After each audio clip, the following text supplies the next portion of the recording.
Welcome, brave souls, to the chilling depths of horror in detail. Today we're going to share Skinwalker horror stories. First story, the night I met the Skinwalker. I've never been one for posting my experiences online, but after what happened last week, I feel like I don't have a choice.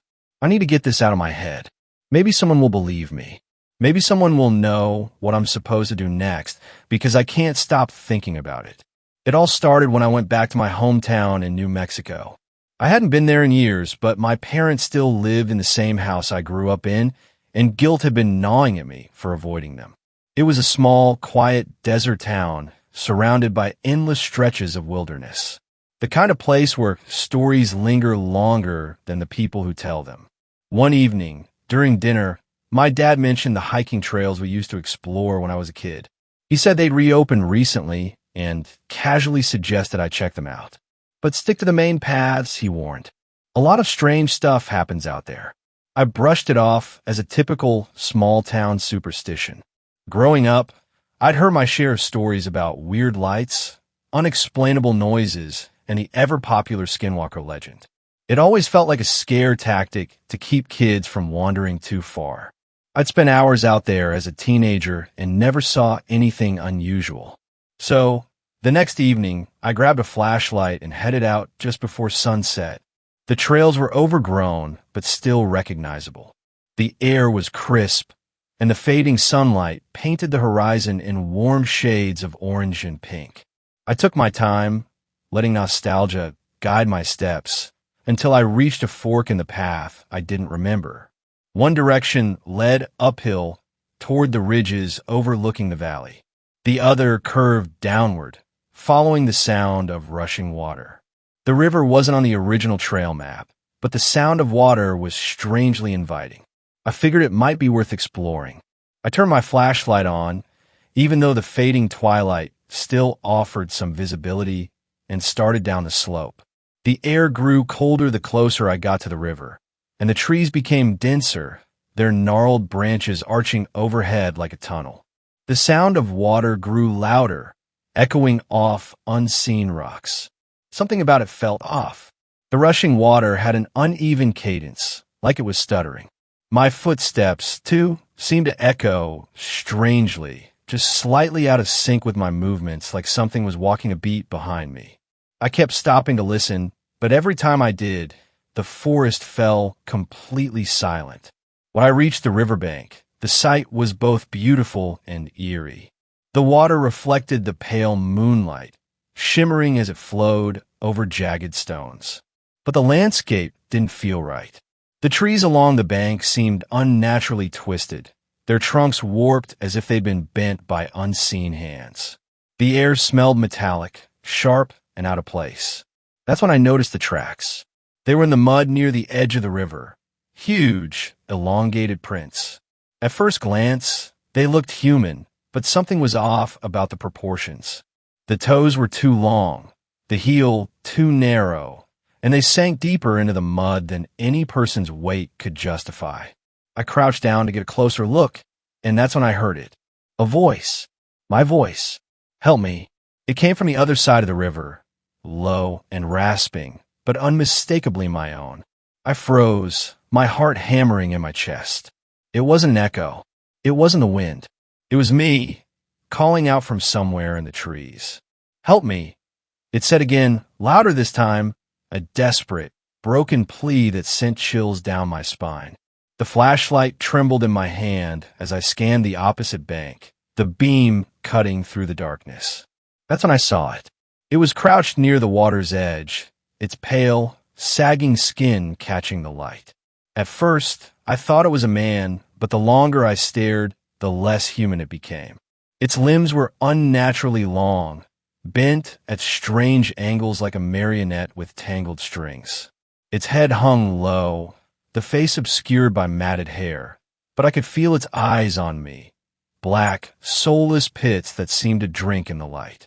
Help me, it said again, but this time its mouth moved, and the words didn't match the sound. The voice was still mine, but the thing's lips jerked open and closed like a bad animatronic. The pauses between the words were wrong, fragmented, as if it was struggling to piece them together. Help me. It croaked again, dragging out the last syllable. It stood then, rising to its full, impossible height, its head nearly grazing the branches overhead. The skin around its joints cracked and stretched as it moved, like it was wearing a suit that didn't fit. I stumbled backward, my foot catching on a root, and fell hard into the mud. The flashlight slipped from my grip, rolling a few feet away. In the chaos, I looked back across the river, but the thing was gone. My breath came in ragged gasps as I scrambled to my feet, searching the tree-line with shaking hands. The forest was silent now. Even the sound of the water seemed muffled. Then I heard the crunch of gravel behind me. It was on my side of the river. I didn't look back. I couldn't. Every instinct in my body screamed to me to run, so I did. I tore through the trees, branches whipping at my face, the flashlight beam bouncing wildly ahead of me. Behind me, I heard it crashing through the underbrush, its movements uneven and wet, like something crawling and stumbling all at once. And then it began to mimic me. It called out my name over and over in my voice. "Come back. Please," it wailed. "Wait for me." The desperation in its tone was uncanny, like it was trying to crawl inside my head to make me feel sorry for it. I don't know how I made it back to the main trail. I don't remember the details.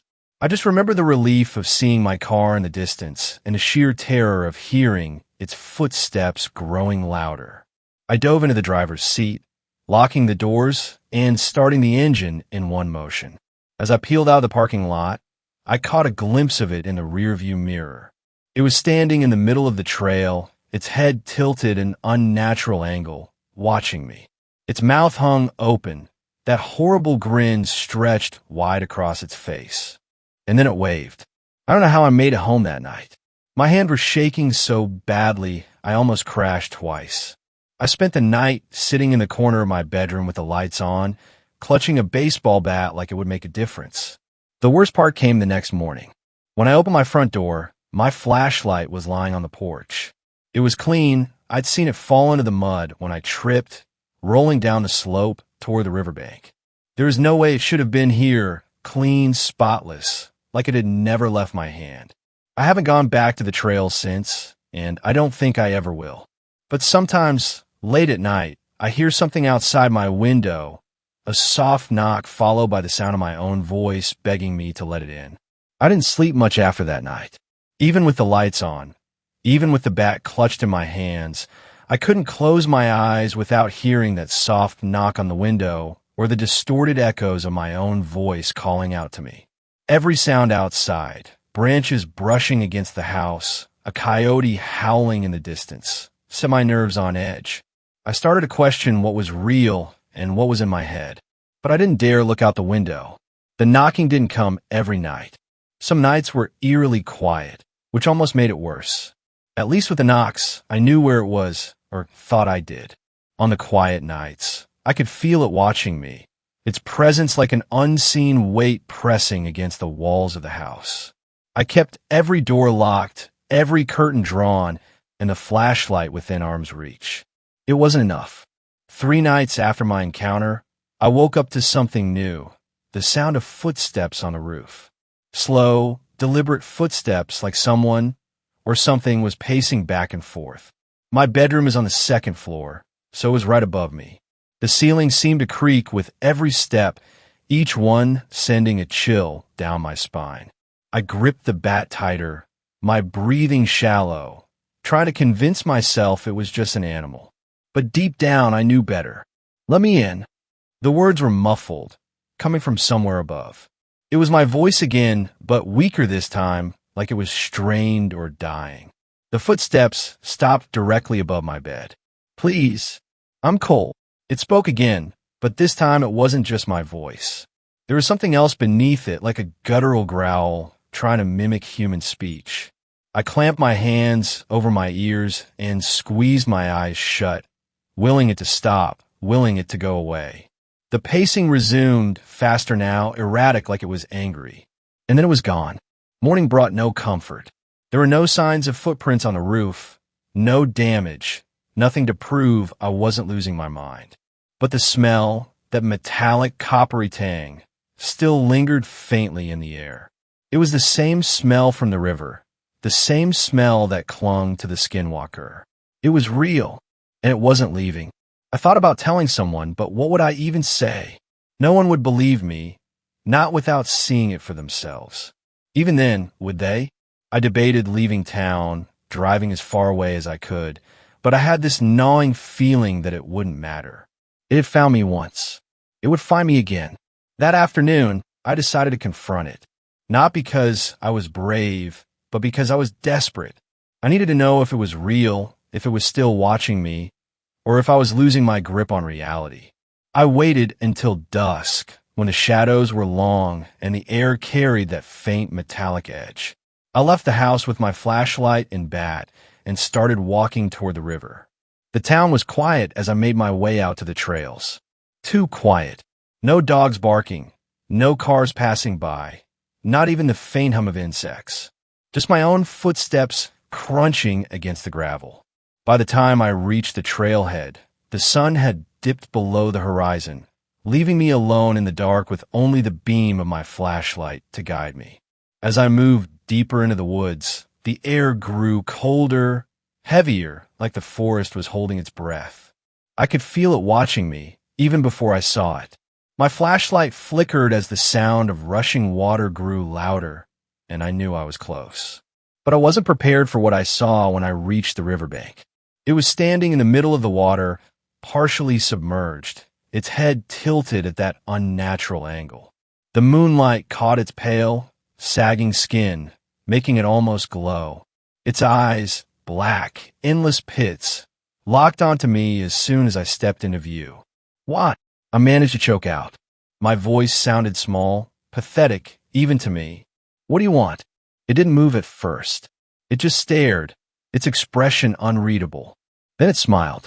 That same horrible, too wide grin that stretched its face like a rubber mask. "You," it said, its voice layered and distorted, shifting between my own and something inhuman. "You brought me here. I don't remember running. I don't remember much at all after that, just fragmented flashes of terror. The crashing sound of branches behind me. The flashlight flickering wildly as I sprinted down the trail. The growing realization that no matter how fast I ran, it was keeping pace, its footsteps uneven and wet, always just out of sight. When I finally broke out of the woods and into the edge of town, I felt like I'd crossed an invisible boundary. The air felt lighter, cleaner, and the oppressive sense of being watched lifted, if only slightly. I didn't stop running until I reached the first lit building I could find, a gas station on the outskirts of town. The clerk gave me a strange look as I stumbled inside, gasping for breath, covered in sweat and dirt. I tried to explain what had happened, but the words wouldn't come. All I could manage was, "Please don't let it in." I stayed there for hours, too scared to leave, too scared to tell the full story. The clerk humored me, locking the doors and keeping an eye on the windows, though he clearly thought I was crazy. At some point, I must have fallen asleep in one of the plastic chairs near the counter.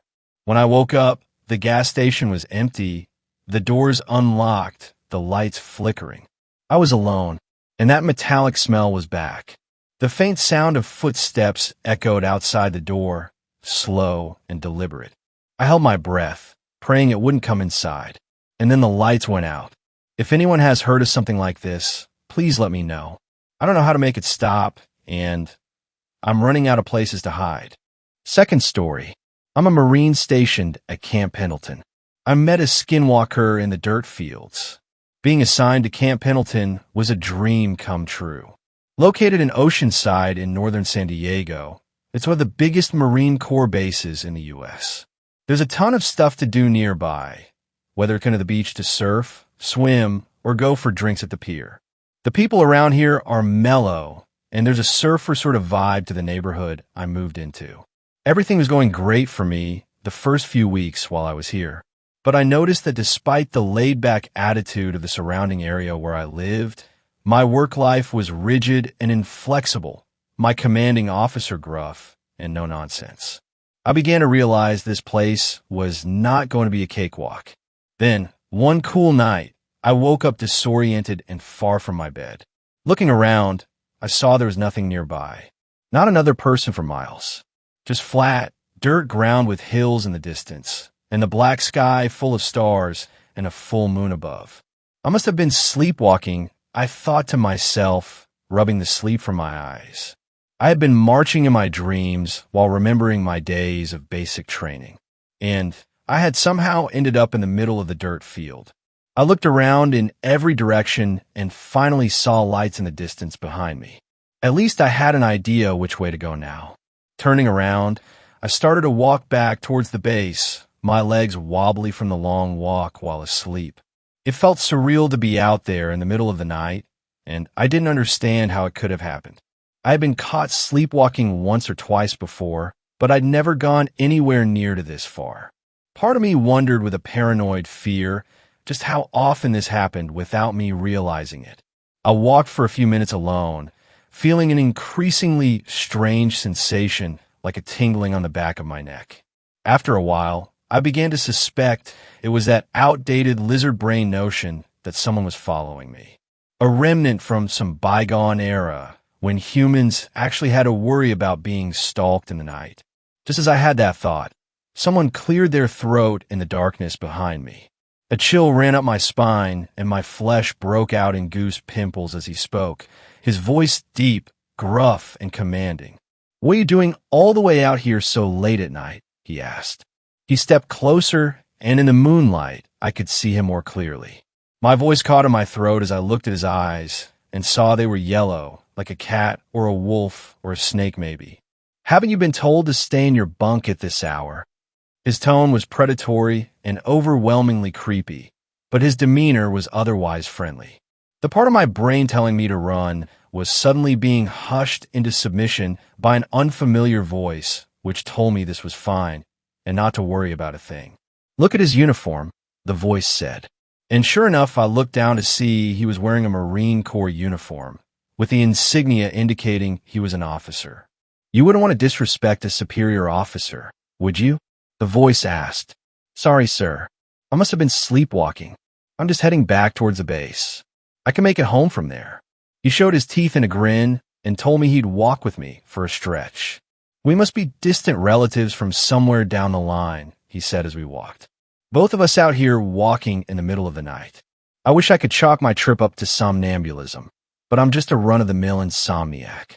I can never get back to sleep once I'm up. I usually just go out for a long hike. It reminds me of the old days when I was deployed, I guess. Going for long marches that started before sunrise and didn't end until long past noon. The more time that went by, the more guilty I felt for having almost run from the man.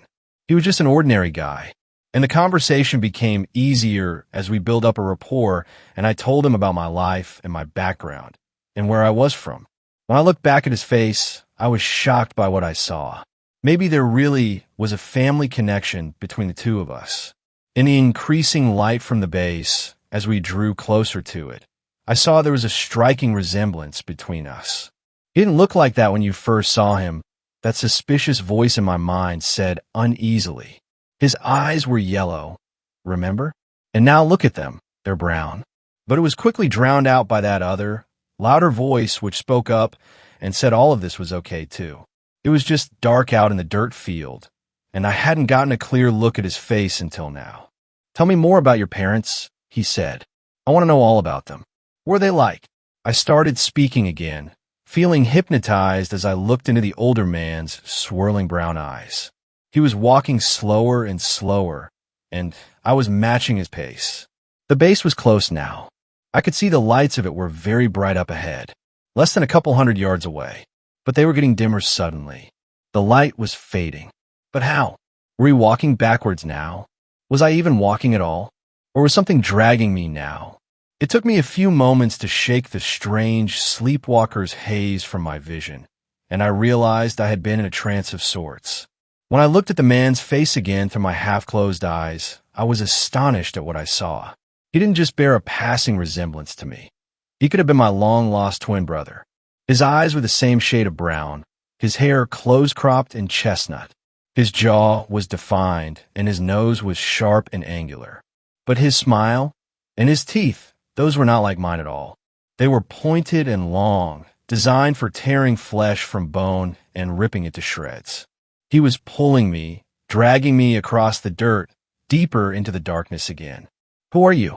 I heard myself asking, and in that second he changed completely. It wasn't like in a horror movie, when you see a man turn into a werewolf over a matter of a few minutes. The metamorphosis was not slow and drawn out. Instead, it happened in a split second. I blinked, and the man who looked like me was no longer there. In his place was an indescribable monster, tall with long limbs, pale gray skin, and pitch-black eyes. Its jaw unhinged as it revealed teeth longer and sharper than those belonging to a wolf or a bear. It reminded me of that strange, ethereal white-masked creature from Spirited Away, full of hate and hunger and wanting to consume everything. It didn't appear solid. This thing looked like it was made of shadows. A shot was fired suddenly, bringing me out of my hypnotized stupor. I realized that I was being dragged away from a base. The creature had my shoulder between its jaws, and it was biting down so hard I could feel it grating against the bone. Another shot rang out, and I heard a few people yelling. There were footsteps, and I heard something approaching from behind me.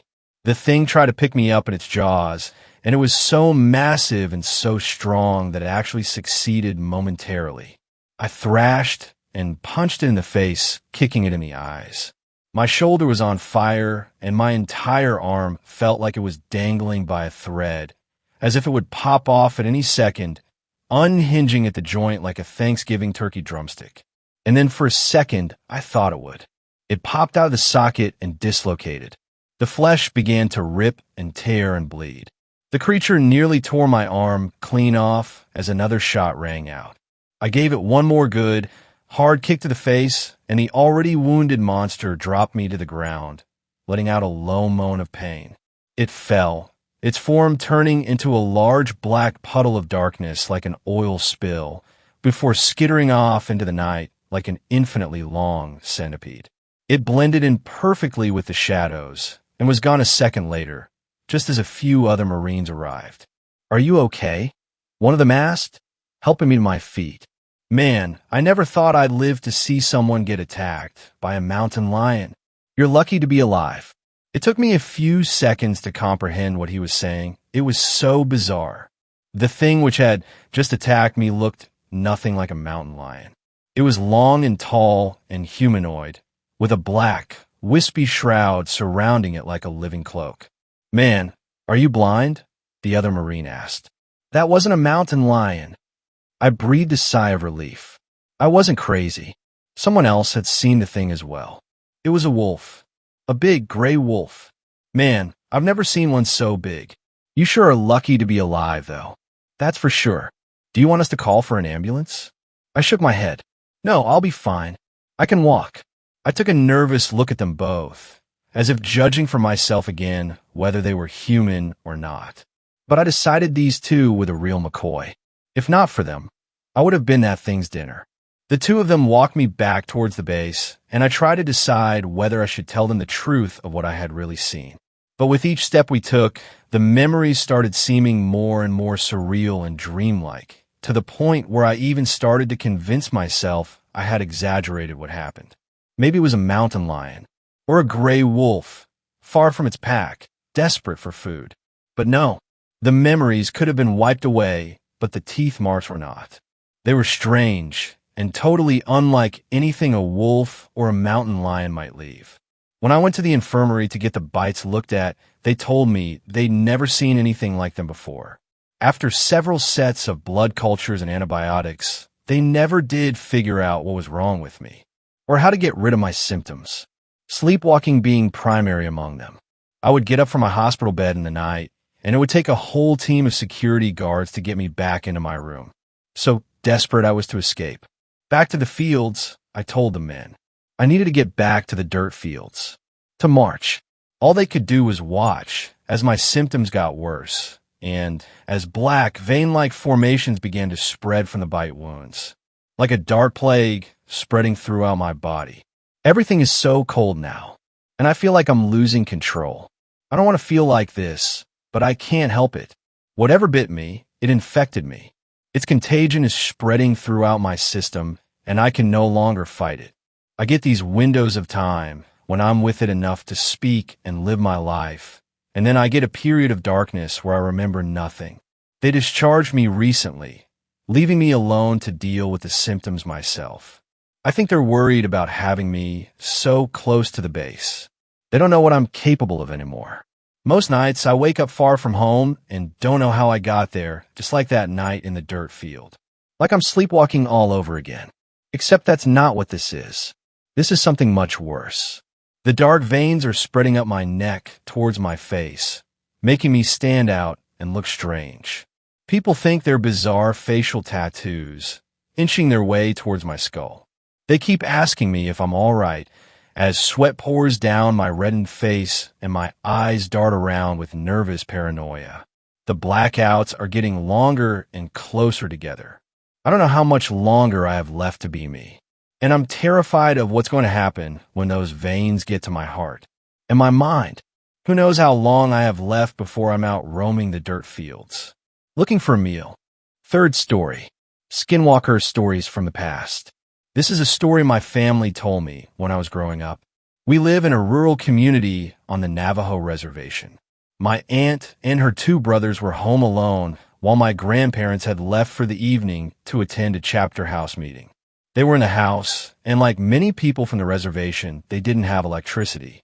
It had been dark outside for about an hour, and my aunt and my uncles were getting ready for bed. Outside, they heard noises, as if someone moving things around outside. My oldest uncle went to look out the front window and saw a figure out by the truck. This was immensely out of the ordinary because the closest neighbor was miles away. Whatever it was opened the truck door and began to dig through the personal items that my family had left in the vehicle. My aunt and uncles were frightened by the sight and knew that they should take action. They took out the rifle and all steadied themselves to hold it up. They flung open the door and aimed the gun at the dark figure. The figure turned and started to walk towards them, totally unfazed by the weapon. My uncle pulled the trigger, but nothing happened. The figure drew closer, and my aunt began to smell something like a rotting corpse. It was so strong it made her gag. My uncle continued to pull the trigger with no luck, and the figure came closer and closer. Off in the distance, headlights were coming up the road. My grandparents were returning. The figure looked toward the lights and started to move away and tucked itself behind a tree near the house. My oldest uncle ran toward the truck with the gun. My grandfather got out of the car, and my uncle pointed to the tree.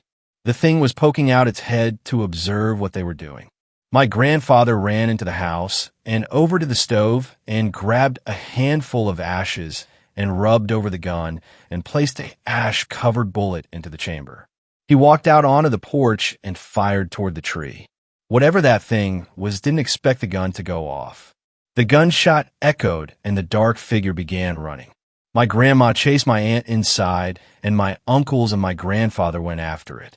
There weren't many roads or paths, so as my grandfather and uncles chased after the figure, the truck was bouncing and the headlights were not fixed on one particular spot. My uncle swears that whenever the headlights would hit the figure, he saw a woman. Not only that, whoever was running on all fours like a bear. My grandfather eventually stopped the truck, and as they neared the ditch that drops about 20 feet, he got out and began to yell in Navajo. My uncle says that he was yelling about a local woman. He yelled that he wasn't scared and that he knew it was her and to leave his family alone. A few days passed, and there was news that the woman that my grandfather was yelling about had passed.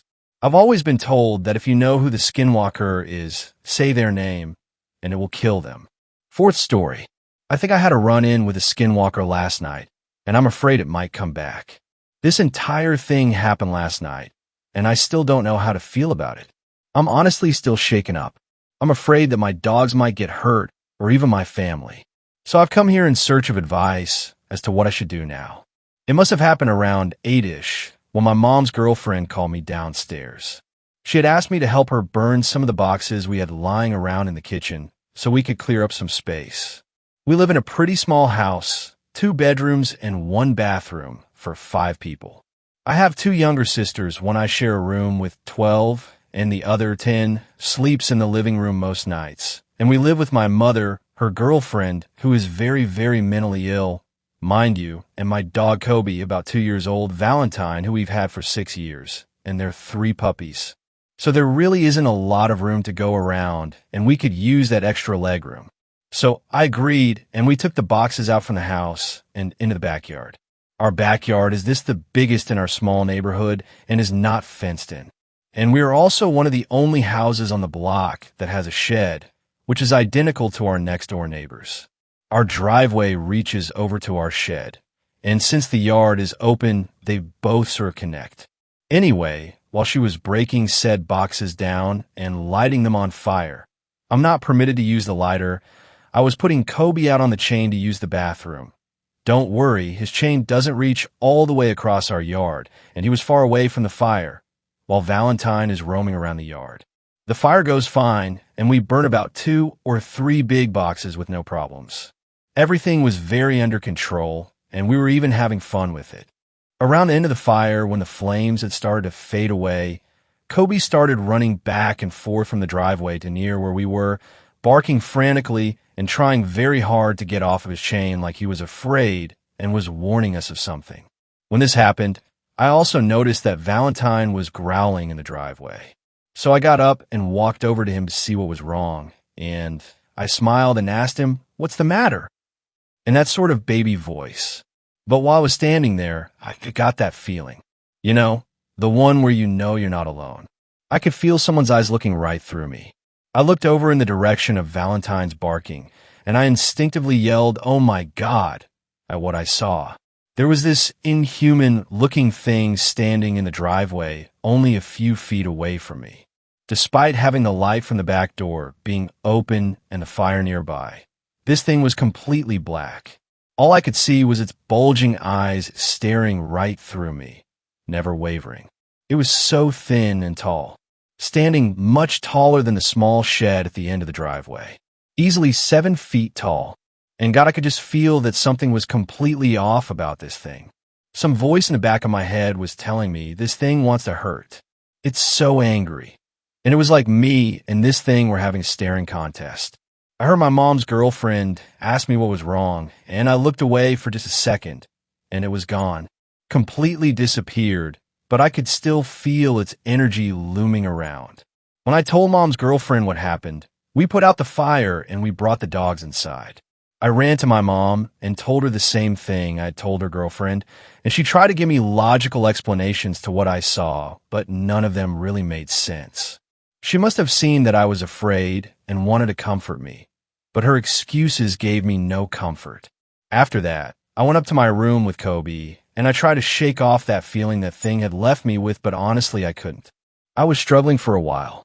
I stayed up there talking with my boyfriend for maybe 15 to 20 minutes before I heard my mom calling for me from downstairs. Her and her GF had gotten into a fight, and she had locked herself in the bathroom. Mom was fine with it and simply told me to keep an eye on the food while she went to pick up my sisters from their friends' houses. So I said okay, and went to do so while she left out the front door. Not even 2 minutes later, my mom comes rushing back inside, and I hear her walk in the hallway where the bathroom is and say asterisk girlfriend's name asterisk. There's something standing outside watching the house, and my heart sank. She finally believed me. So GF comes out from the bathroom and says that she had seen the same thing trying to peek into the windows from the bathroom, and she immediately ran to their room to grab her metal bat, and she ran out the back door, screaming, "If anybody's out here, I'll bash your head in," at the top of her lungs. Regardless of the situation, my mom still had to pick up the kids. So I walked her out to the car, then quickly retreated back inside and grabbed a hammer from the closet. Kobe started slamming himself into the back door, screaming bloody murder out of absolutely nowhere. I had never seen him do anything like it before. So reluctantly, I put him on his chain so he could protect the GF while she was on the lookout. While this happened, I hid myself in the bathroom, since it's one of the only rooms in the house with a working lock, and I called my grandma who was at work and told her everything. She's a huge believer in this kind of stuff, just like I am. So she listened to what I had to say and tried to calm me down since I was absolutely losing my shit. I'm normally a pretty mature and rational person, but I just felt so unsafe and everything felt off. Just when things started to calm down, the girlfriend comes running into the house and tells me urgently that something had broken the basement window from the outside and she was afraid it had gotten into the house. So I hung up on Grandma after saying goodbye, had 911 on speed dial, and we went to check. Didn't see anybody. Searched around the house and nearby and found nothing. It was like this thing was taunting us. The kids and Mom came back and still things had seemed to cool down, but I could still feel that off and uneasy feeling. Like it wasn't actually gone. Like it was waiting for the right opportunity. Grandma had called me back to say that she would be taking me to her house for the night, as I'm homeschooled unlike my sisters, and it wouldn't be an issue. The kids would sleep upstairs with doors locked, Kobe with them, and the hammer I had from before. Grandma came and picked me up after work, and on the way to her house, she told me that while I was explaining all this, the hairs on her arms had stood up, and she could feel the negative energy that I was telling her about. Like she knew exactly how I felt when I said something was definitely wrong and unnatural about this thing that was tormenting us. Later on this morning, I got a call from Mom saying that after I left, she had invited some friends over to keep her company, ones with conceal and carries, and she had went to grab something from the kitchen, which is where the back door is located, and she heard Kobe's chain rattling outside and something's weight shifting on the back porch right next to the door when everybody was inside and Kobe was upstairs. I don't know. Laying in bed and thinking about it, I think that this thing was trying to latch itself to the dogs, and that's why Kobe felt the need to be outside. He's been keeping very close to me since I've come home, and I've been very wary about going outside by myself while it's dark. I just came here hoping that someone could offer some sort of advice as to what I should do. I've dealt with paranormal stuff practically my entire life, and this feels completely different. If anybody knows what I should do, please reach out or comment on this post. I'm desperate to protect my family. Fifth story. My mother is a skinwalker. My name is Noah. I live in Miramar, Florida, but every winter we leave for Colorado to go skiing and celebrate Christmas. I live with my father, mother, and younger brother, Tom. My family has always been a happy one, but everything changed when we went to Colorado this winter. My mother was always a caring woman. She'd give constant hugs without any reasons with smiles brighter than the sun. And one thing for sure, she loved her family. One very dark night, the electricity went out and darkness was thick. As any normal people would, we had some candles lit to provide us with some comfort of light. You'd have thought that people of our stature would have owned a generator, right? But that's my father's fault. His procrastination caused that. He had been promising my mother an eternity that he'd have bought a generator. We were short on candles, though, so my father went and got his keys to drive in town for some supplies. Hoping that the lights would have came back, by morning, I went to my room to sleep it out. About 40 minutes into sleep, I heard my brother calling me from outside. This was strange, though, as my younger brother was very afraid of the dark, and his room was right next to mine. "Noah, come look at this," my brother hurled. I then got out of bed and checked my brother's room, because there was no way my little brother, who was so terrified by darkness, was outside, and there he was sleeping like an angel. Skreek. The front door slowly opened. I quickly ran downstairs to see who or what had opened door. I went to look downstairs when I barely glimpsed my mother's silhouette going through the door. I could hear her talking. "Tom, baby, what are you doing outside? Come on in," she said. My brain went in shock as I knew that I couldn't be Tom, as I had already checked. Just mere seconds later, I heard the ear-hurting screams of my mother's voice. It felt like a knife was being jabbed in my ears. I ran to the kitchen to grab a knife or something to help my mom.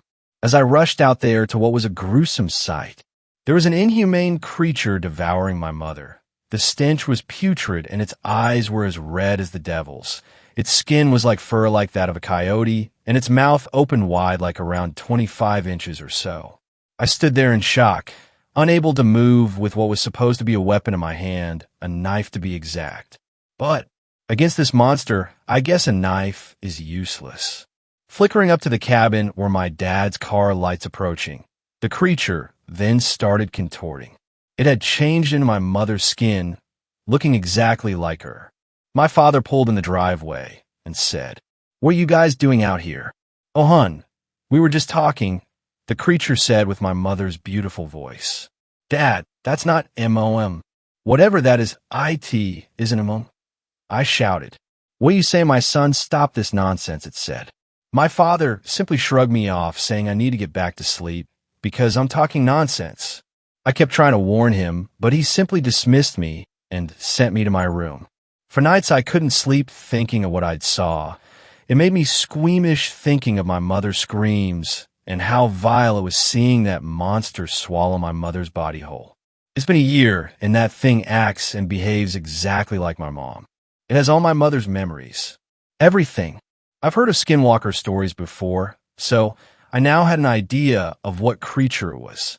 Sometimes I wonder if it was all a dream, but if it's not, I know that out of everything I must protect my brother. At any cost. Anything. Sixth story. I saw a Skinwalker on Riverdale Road last night. For context, me and my boyfriend go to this winding road called Riverdale Road in Thornton, Colorado. There's numerous things haunting this road, like a phantom Camaro that can run you off the road, or a little girl in a white dress who walks along the side of the road and can appear in your back seat, or even a jogger who was killed asking for a ride. It's an 11-mile stretch going from Thornton all the way to Frederick. Anyways, we go pretty frequently, but never really saw anything until a couple weeks ago. It was about 2:30 a.m. We were getting on to Riverdale through McKay. As we entered, the air was warm, but there was a pungent smell of horse shit since people actually do live on this road and have horses and land here. We have our windows down, and not even 2 minutes on the road, my boyfriend shouts, "Holy shit, what was that?" Clearly panicking. I asked frantically over and over, "What did you see?" He was silent for a couple seconds, then rolls up his sleeves to uncover the goosebumps on his arm. When I looked over at him, his mouth was wide open with his hand covering it. I saw a figure, looked like something in a white dress running in the field, he said in a very serious tone. After that, we were both shaken up and decided to leave immediately after. The whole ride home consisted of "What was that?" or "Are you sure that's what you saw?" We went to bed still thinking about what we had seen. He's very good at covering up his emotions, and I almost felt like I was more afraid than him, even though I hadn't seen it. We both were afraid of this road, for good reasons. After this encounter, it wasn't enough to stop us from coming back. We had gone back a couple times after, but never saw anything. We just felt like we were being watched. Very eerie feeling, almost sinister. Fast forward to yesterday. It was about 1:30 a.m., the same warm air, but this time it smelled of something rotting. Putrid smell. We go back, and right off the bat, we see 2 dead raccoons not even 100 feet from each other down the road. I didn't have any good feelings about that, and I already knew it wasn't a good sign, but we decided to continue. We traveled on the road 2 times beginning to end without seeing anything, and as we both wanted to leave, we said, "Well, 3rd time's a charm," and went one last time, except this time, we asked politely that if there was anything out to show itself, and holy shit, I was not prepared to what I was about to witness. I don't think my boyfriend was ready to what he was about to hear either. As we get towards the middle of this road, there is a small concrete barricade on a slight curve, and that's where I saw it. Its pale, scrawny body, bald head, and long arms sitting almost hunched over the barricade, right when our car lights illuminate that thing. It swiftly hides behind the barricade, going back into the pitch black woods behind it. I shout at my boyfriend, "Babe, did you see that thing?" He replies, "No, what?" What? Petrified since he was already on edge. I drive faster and then it hit me. "Babe, I think that was an SW. He looks at me, a look of someone who has just seen a ghost. But it wasn't a ghost, it was something far worse. We left immediately after that, and don't plan on going back anytime soon. I can confidently say that was the most terrifying encounter I have ever had in my entire 20 years of existence. 7th story. There's a Skinwalker in my neighborhood. I had heard of Skinwalkers before, but always just assumed they were the Native American version of werewolves, so I never gave them much thought. Until last week, when one of the coworkers at my new job told me that they were his most feared folklore creatures. He's originally from Utah, so that makes sense. He suggested some YouTube videos to watch on the subject, and after work that night, I binged about 4 or 5 of the videos. I totally understand his stance on them now. I live in rural South Carolina, so to be completely honest, I wasn't too worried about the possibility of running into one. My coworker told me that they're basically a Midwestern thing. I'd be more worried about Wendigos if I were you. He joked the day after I watched the videos. We had a good chat about skinwalkers and Wendigos during our shift and just reveled in the creepiness of them. I mentioned how one of the tales said that the more you talk about skinwalkers, the more they're drawn to you, and he made sarcastic ghost noises to keep the mood light. That night, I showed the videos to my fiancée. She was way more creeped out than I was. I became kind of obsessed. I love scary things and couldn't help but watch every video I came across. I discussed skinwalkers with my other horror enthusiast friends, looked up skinwalker art, read true skinwalker stories on Reddit, just dove headfirst into all things skinwalker. This went on for a few days until I started feeling a little burned out on the subject. I live in a fairly nice neighborhood where all the houses are on one side of the street. On the other side is property that used to belong to the local elementary school. The building is on the next street over, so basically it was like the school's backyard or whatever. The school shut down about 30 or 40 years ago, and the county just let nature reclaim the... So directly across from my house is an old chain link fence and just overgrown woods. 2 nights ago, while I was smoking a cigarette, I heard leaves rustling across the street. I didn't bother looking up from my phone. I live across from woods. It was probably a deer. The rustling stopped, then started again, and it sounded like whatever was over there was running back and forth along the fence line, panting like a dog. This caught my attention. There had been a few rabies cases in my town 2 months back, so a strange dog running around in the middle of the night was definitely something I want to keep an eye on. I look up from my phone in the direction of the sounds, and they just stop. It was like the thing knew I noticed it. I strained my eyes trying to see what it was, but it was obscured by the overgrowth. I didn't look away, must have stared at the spot for at least a minute. It didn't make another sound, didn't move again, so I knew it was still there. A chill ran down my spine, and I began thinking of every Skinwalker video I'd watched over the last week, and I felt sick to my stomach. I quickly put out my cigarette and went inside. The next morning, I took my dog out for a short walk. She's a pug zoo named Honey and is like my child. Me and my fiancée taught her that pee-pee-poo-poo means it's time to go outside to potty. It's the cutest thing. Anyway, this particular morning, I take her out to the front yard to do her business. She pees and then walks around sniffing for about 5 minutes before walking to the side of the street and sitting down. She's never done this before, so I was a little annoyed. I tugged on her leash lightly and tried to coax her back toward the house. Come on, Honey. Gotta poo-poo. She didn't budge. This dog could be stubborn sometimes, but this was something else. She tugged back against the leash and just stared across the street, sniffing the air occasionally. It was then that I realized she was staring at the exact spot that I heard the thing the night before. I got goosebumps, and I quickly picked her up and began walking back to the house. As I got closer, I noticed something on the ground by my front steps. It was one of the Halloween decorations my fiancé had hung up on our house. Plastic black roses with plastic eyeballs and spiders on them. The stems were wire, so they could be wrapped around things to keep them secured. This flower was torn apart.